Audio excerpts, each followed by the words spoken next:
Yo, what's up mga gar? Welcome back again sa ating channel, Kuya Tebs Fishard. For today's video mga gar ay sasagutan tayo sa tanong ng dalawa nating viewer. Nagtanong sila sa ating comment section. So yan ang gusto natin, yung may nagtatanong para medyo may masishare naman tayo kahit papano. May masasagot tayo yun. But before that mga gar, thank you sa lahat ng mga nagsusupport, sa lahat ng mga nagsubscribe, sa lahat ng mga nanonood sa ating mga video. Konti na lang maabot na natin yung 1,000 subscribers, and yung iniipon na lang talaga natin ay yung ating mga watch hours. Kaya kung hanggat maaari dadalasan natin yung pag-upload ng video para medyo mapabilis yung ating pag-iipon ng mga watch hours. So, let's go! So, yung tanong ng isang viewer natin, tinatanong niya kung ilang gallons ang capacity nitong ating plastic tub na nakalagay dito sa ating stand. So, ang laman nito ay mahigit 10 liters, Kasi yung pinag-iipunan natin ng tubig na ito kasi ginagamit natin pag nag-i-stock tayo ng tubig. So, nas 10 liters ito na galon. Kung ilalagay yan dito, magdadagdag pa ako ng konti. So most likely nasa nasa 11 liters. So kung i-convert mo yon, parang nasa yan siguro, 3 galon. Yon, mga ganon. Basta mahigit to siya. Mas marami ito kasi 2.5 gallons ito yung tank na ito. So mas malaki ito ng kaunti. Yan, mas malaki ito siya ng kaunti compare dito. So nasa 3 gallons ito, estimation. Yan, kasi mahigit 10 liters yung kanyang laman. Yun siya, nasagot ko yung tanong mo, Gar. And may isa din na nag-comment, tungkol doon sa pinartner natin na mga ribbon na Santa Claus, So sabi niya mas maganda daw na ribbon jeans ang nilagay natin na male, tapos ribbon na female kasi hindi daw nakakapag-breed, yung ribbon. May point naman siya, may point siya doon sa niya, siguro na experience niya yung ganon. Pero sabi-sabi lang kasi nila yon, sabi-sabi lang talaga nila yon. Sa reality hindi talaga totoo yon. Kasi imposible kasi siya na hindi magbi-breed dahil male and female, and syempre nature kasi yon. So let nature do its thing, sabi nga nila. And na-try ko na kasi yan, unang bili ko talaga ng Santa Claus ko, bumili talaga ako ng non-ribbon, tapos bumili din ako ng ribbon na Santa Claus. So pinag-partner ko ang ribbon syempre, tapos pinag-partner ko din yung mga non-ribbon. So yun yung mga una kong mga breeder talaga. So may Santa Claus talaga ako agad. Kasi napapanood ko yun kay Albert's Guppy, Albert's Backyard, yun, ganun.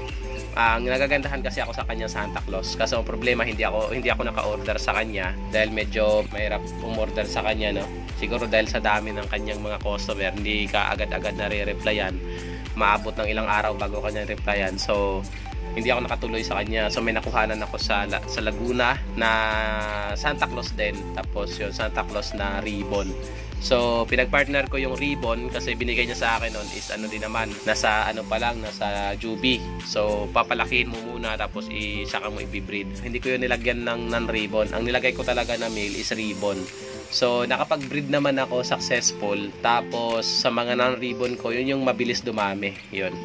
Yung non-ribbon kasi talaga, dahil hindi sila enhanced genetically, mas mabilis sila mag-breed. Pero yung hindi nagbi-breed yung mga ribbon genes, imposible kasi na-try ko na kasi talaga yan, naranasan ko nang mag-breed ng ganon. And actually nag-succeed sila, successful yung breeding ko na yon. Ang pinagkaiba lang talaga, medyo mabagal sila mag-breed compare sa mga non-ribbon. Kaya ayun, pinartner ko pa rin yung aking ribbon na mga Santa Claus. Yung hindi lang maganda kasi hanggang ngayon di pa rin sila nakaka-adjust, nandun pa rin sila sa gilid. Mag-4 na araw o 3 araw na magka-partner, pero after mo silang pakainin, sumisiksik agad sila doon ulit sa kabilang gilid. Yun na yung sagot ko doon sa comment mo, Gar, na hindi ako naniniwala na hindi nagbi-breed ang parehong ribbon kasi na-try ko na yun dati. And nakapag-breed naman ako ng maayos. Actually, yan sila. Yan sila hanggang ngayon. Hindi sila nawala sa akin kasi kahit nung hindi ako nag-focus dahil unang breed ko ng mga ribbon ko, yung breeder ko kasi parang nakadalawang drop lang siya, tapos pakonti-konti, bali parang unang drop niya is 7, pangalawang drop niya is mahigit 10. Tapos yung mga drop niya nun is hindi maganda, no? Parang naging sakitin, tapos mabilis na mamatay. So hindi ako nag-focus sa mga ribbon nun. Ang ginawa ko, nilagay ko lang sila sa kumbaga pinabayaan ko lang sila na mag-breed, bahala na sila dyan, wala nang kaling ganun. Kaya nagtuloy-tuloy, ayan sila, nagtuloy-tuloy sila sa pag-breed. So ayan na, try natin, tignan natin kung mag-breed, kasi alam ko talaga na try ko na yan dati at naging successful naman. So ayan, pinag-partner ko yan. Pag hindi yan mag-breed, siguro malamang tama ka. Yun. Pero hindi ko talaga yan tatanggalin. Hindi ko talaga tatanggalin yan. Talagang puro yan, ribbon ang ilalagay ko dyan. Kasi ang logic ko kasi dyan, dahil na-try ko naman na dati, nakapag-breed naman ako ng maayos, pakonti-konti nga lang and medyo mabagal ang kanilang breeding. Yung logic ko kasi dyan, kaya pinag-partner ko yung dalawang ribbon, no? Kasi para mababa yung chance na magkakaroon ng kal, no? Kasi yung kal ng ribbon, syempre ribbon genes. So para mas madami ang labas na ribbon, kumbaga mas malaki ang chance na maraming ribbon ang lalabas. Siyempre pag-partnerin natin yung parehong genes. Ayun, kasi kung maglalagay ako ng ribbon genes, baka ganun din yung mangyayari. Mas madaming non-ribbon na lalabas. Ayun. So para ma-prevent yon and mas malaki yung chance na maraming ribbon ang lalabas, pag-partnerin natin yung dalawang ribbon. And tumutusok naman, nakikita ko naman dito na tumutusok. Kahit gaano kahaba yung kanilang buntot, yung parang ribbon nila, kahit gaano kahaba. Ito kasi medyo malabo. Kung nakikita mo, sumusundot kasi sila. So meron siguro yan, tingnan na lang natin, abang-abang na lang tayo. So bago natin tapusin yung video na to mga gar, silipin natin yung mga binibreed ko. Una yung itong ating albino Waikiki. So nag-breed tayo ulit ng albino Waikiki. And ayan, may isa tayong male dyan. Tsaka ito lang naman kasing available natin na albino Waikiki na female. Yun, tapos may isa tayong reserve na male dito. Ayan. Tapos yung ating Santa Claus na ribbon nandito. Meron tayong isang tryo dito.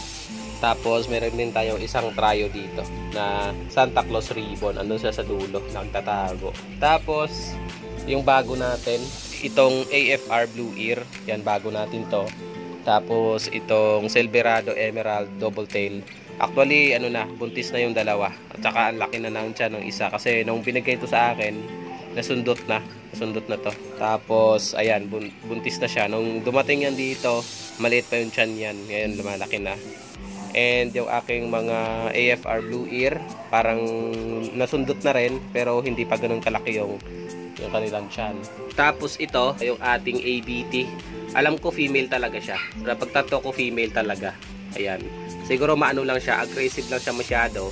Kaya nabugbog niya yung male na una kong nilagay dito sa kanya. Pero siya, female talaga siya. So ito ibibreed ko rin to, yung ABT. Tapos pinapagaling ko lang kasi yung male na unang nilagay ko sa kanya. Wala na kasi akong ibang male na ilalagay. Kundi ito lang. Ito lang kasi yung mataas ang dorsal. Tapos malapad yung buntot. Yun. Pero mas malapad pa rin yung buntot ng female. Yun. Ko lang to. Pinapabalik ko lang siya sa dati. And ipapartner ko siya ulit. Tingnan natin kung makakapagpa-drop tayo ng ABT ulit.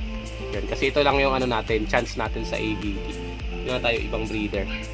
Ayun. So yun yung magiging breeder natin. Albino Waikiki, ABT, AFR Blue Ear, Silverado, Emerald Double Tail, at saka yung ating Santa Claus ribbon.